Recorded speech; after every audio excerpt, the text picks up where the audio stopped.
everybody, Michelle McClunan, life coach and astrologer, and I actually call myself a life navigator because I work with the planets in terms of helping you to align with the planetary energy at any one time, particularly over new moon and full moon. And right now we're in the middle of eclipse season. Eclipses happen twice a year, and this one is a follow-on to the last eclipse, which was a solar eclipse 2 weeks ago. So if you didn't watch that, it might be a good idea to watch it because it actually links quite closely to this one. Eclipses, as I say, happen twice a year, and they linked back to about 18 or 19 years ago. This eclipse season links back to 2004.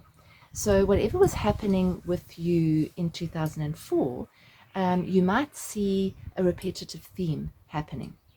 You might find that there is some kind of a culmination of what was going on then, a death, if you like, so that something new can be reborn. A new moon is where we plant seeds, our new intentions for the month, the new lunar month, and a full moon is where we release, where we let go. It's a culmination point. Now, an eclipse is where either the sun or the moon's light is blocked. A lunar eclipse is where the earth gets in the way of the light that's being shone from the sun onto the moon. So it looks like the moon is being covered by sort of a shadow. And if you live in a place where this happens during the evening, you would be able to see that phenomenon. It usually takes about an hour, but it's more about the energy than the actual event. But it is something that you can actually witness. You can't see it in South Africa because it's going to happen at about lunchtime. But you could see it in other places where it's going to be evening. So what does that do? Well, it's a lunar eclipse, so it's focused on the moon, and basically it is a full moon where we have the moon in the sign of Taurus and the sun in the sign of Scorpio. But that's not all for this one. Right next to the moon in Taurus, we have the planet Uranus, literally at the same degree. Now, that doesn't happen every day. They're very, very different energies. Opposing the moon and Uranus is the sun, which is the full moon, but this time we've got Venus and we've got Mercury, and then we've got the nodes of the moon. Whenever a full moon or a new moon happens close to the nodes of the moon, that's an eclipse. So this one, we have the moon on the north node, which is about our destiny, what we're moving towards. So what are we moving towards? Well, first of all, we have to look at the interaction between the moon and Uranus. Now, both of them are in the sign of Taurus. The moon is actually comfortable in Taurus. Taurus is a sign that's connected with security, safety. It's quite an earthy, grounded, beautiful feminine holding energy. So the moon is very happy in Taurus, but Uranus is sitting right there. Now, Uranus in Taurus is very different. Uranus amplifies and ignites and triggers change. So what it sort of says is that whatever comfort zones you're in, Uranus can come along and go, it's time to boot yourself out of those comfort zones. Whatever you've been holding on to, wherever you've been stuck and unable to move forward, particularly in terms of old conditioning. That's what's coming up this full moon. So you've got the Taurus axis here. Let's keep things the same. And opposite that, you've got the stellium or group of planets in Scorpio, which says, no. It's time to die. It's time to regenerate and transform anything which has kept you stuck in one place so that you can't move on. Uranus is the planet of rebellion. So it can sometimes mean that internalized rebellion comes up. It can sometimes also trigger anger, which is also confirmed because we actually have Mars that's just gone retrograde and is going to stay retrograde until January. So there can be some rage coming to the surface or deep internalized anger that you've never dealt with. Scorpio, which is where the sun and those other two planets are, says go deeper and pull those roots up. Any roots which are keeping you bound to the old you. And that is the theme that we've been working with for the last 2 years. It actually goes back further than that, but very specifically 2 years with the Uranus-Saturn square, which is the old versus the new. What are you letting go of? What are you moving towards? And that's not just personally, that's collectively as well. The old is dying so that something new can be reborn. I've spoken a lot about it over the last couple of years. So what is ready in your life to die? What are you ready to let go of? What is keeping you root bound? And when you're root bound, you can't grow to your full potential. You've got to get rid of the pot and you've got to let those roots breathe and put them in a bigger pot or into the soil where that plant can actually grow into its true full potential. So what is keeping you root bound is a really good question to ask. Where have my beliefs, or where are my beliefs keeping me stuck in that old, narrow, small place? What am I ready to let go of? And the process of letting go is not easy because it's like a death. And what we're actually looking at here is, what is dying? Well, it's not anything real, because you are life and you cannot die. The body can die, yes, but the you that is actually fueling that body cannot die. So what is it that dies? It's the mistaken belief that we're separate. So you could call it the ego self that's dying. The shadow self, the parts of ourselves that we've told ourselves that isn't true, that which we've been told about ourselves, about the world around us, that isn't true. That's what's dying. But there's a sense of discomfort with that, because we find that we are defined by our belief systems, by our thoughts, by our conditioning. And it sort of gives us a false sense of security. So when we let go of that, it can feel quite jolting. And then there's almost that tendency to want to crawl back into the pot that kept us, that held us. Or you could liken it to the snake shedding its skin. That's also a transformational symbol. Or you could look at the butterfly that emerges from the cocoon. Once that caterpillar's gone into the cocoon, you can't take the caterpillar out. The caterpillar cannot leave the cocoon. The caterpillar is now transforming into something new. The snake can't go back into the snake skin.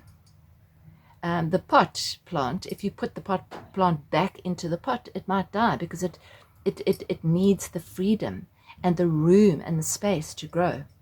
So there's the tendency to want to go back to what is known, what we feel safe with, how we feel secure. But this eclipse is literally saying you can't go back. You can't go back because you've outgrown that situation. What are you moving into? What are you ready to embrace that you haven't embraced before? Uranus is a planet of liberation. How are you prepared to liberate yourself? What patterns are you prepared to liberate yourself from? Now, this process is not easy, as I say, because we tend to hold on to the comfort zones.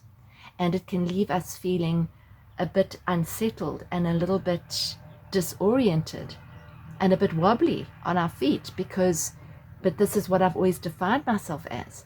And now suddenly that doesn't seem to be true anymore. So I've always defined myself as someone who gets things done, let's just say. And suddenly I'm not able to get things done as efficiently as I used to. Or I used to define myself as someone that was very strong and very focused. And right now I'm not feeling very strong and very focused. Or whatever it is that's defined you, that you've allowed yourself to be defined as. That's what's actually shifting. And this is not just a full moon. It's not just an eclipse. It's very, very connected back into the collective, into what's been happening over the last few years. It's a real culmination point, this. So I encourage you to really allow yourself to go with the process of change here. Breathe through it. If thoughts and problematic or difficult emotions come up, we need to be able to hold space for them. And holding space doesn't mean staying in them and sitting in them. It means allowing those emotions to process through you. So what is that emotion? Well, I don't know. It just feels this way. Can I just allow myself to feel that? It might be anger. It might be sadness. It might even be a feeling of being a bit depressed. Depression is just repressed emotion. Can you allow yourself to feel what needs to be felt? Scorpio is the sign of deep feeling. It's a sign that's connected with fixed energy. It's fixed water. It's the dam. It's the lake. It's the holder. I talked about that in my last video. So can you be that holding space? That's what we're exploring this month in our inner space community. Holding space. Can we hold space for what needs to arise so that we can actually clear what needs to be cleared and embrace this new, which is the North Node that's right next to the Moon and Uranus. And this is very potent energy. It's very liberating energy, but we've got to show up for change. We can't resist the change. And the tendency often is to go into our heads and say, well, what is this? I need to understand it. I need to make points. I need to get a clear idea in my head. You might not get a clear idea in your head. It might just come intuitively, and there might not be any clarified idea. But that something is being released, absolutely. Something is being released at this eclipse if you allow it. If you don't hold on too tight and resist taking this beautiful plant and putting it into the soil. So what are you prepared to let go of? What are you prepared to release? And even if it feels uncomfortable, what if you were to take a giant leap into the unknown in some way? That's what's being supported with this energy. It's also not to fear the void, not to fear the emptiness that comes when we actually release the ego, when we release the identity. That void is not void. That void is full. And what it's full of is love. We are love. We are life. But we fear the void. So we try to avoid it, avoiding the void. This is about embracing and acknowledging that we aren't our thoughts. We aren't what we've identified ourselves with.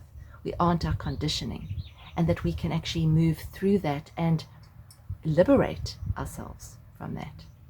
So it's very deep, it's very intense, it's very powerful. Aiding us and helping us with this, we have Neptune, which is the planet of all that is. It's a planet of oneness. It's the ocean, which is right next to Jupiter, and both of them in Pisces. So what that's saying is that the way that we navigate this is through presence, is through being present for what is going on, for holding that space. Again, there's so many themes that are very, very clear with this.